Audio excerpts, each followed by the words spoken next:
कथित मिठी नदी स्वच्छता घोटाळ्यामध्ये आता एक नवीन खुलासा समोर आलाय। या संपूर्ण घोटाळ्यामध्ये मुंबई महापालिकेतील अभियंते आणि कंत्राटदारांनी हातमिळवणी केल्याचं आता तपासात समोर आलंय। तब्बल 65 कोटींचा हा घोटाळा झाल्याची आकडेवारी समोर येते। ईडीकडनं मिठी नदी घोटाळा प्रकरणाची कारवाई सुरू झाली आहे। नदीतील गाळ आणि काढण्यासाठी लागणारा वेळ याबाबत अभियंत्यांनी कधीही माहिती दिली नसल्याचं या तपासामध्ये उघड झालंय।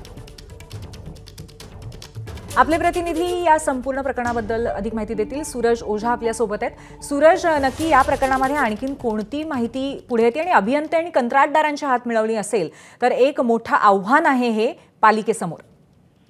नक्की हा जो प्रकरण आहे आता अजूनही एक त्याला वेगळं वळण दिसत आहे। तपासात नवीन नवीन खुलासे होत आहेत। त्याचबरोबर आता ईडीने देखील या गुन्ह्यात तपासाला सुरुवात केलेली आहे। ECIR नोंदवलेला आहे ईडीने आणि जेवढे डॉक्युमेंट्स आवश्यक डॉक्युमेंट्स होते ते EOW कडनं मागवण्यात आलेले आहेत। आणि जे तपासात असं समोर आलेलं आहे की 65 कोटीचा जो हा प्रकरण आहे यात महत्वाचं म्हणजे जे मिठी नदी क्लीन करण्यासाठी एक यंत्रणा असते, म्हणजे त्यांना हे पण माहित नव्हतं की या मिठी नदीच्या आत किती घाण आहे ज्याला क्लीन करायचं आहे। ते अनुमानित असं दाखवायचे आणि दरवर्षी त्याला वाढवत जायचे आणि त्याला दाखवून त्या प्रकारचे पैसे ते DMC कडनं आकारत होते। आणि नक्कीच म्हणजे कुठेतरी चुकीच्या पद्धतीने कामाची गरज दाखवून त्याच्यात माध्यमातून घोटाळा करण्यात आलाय।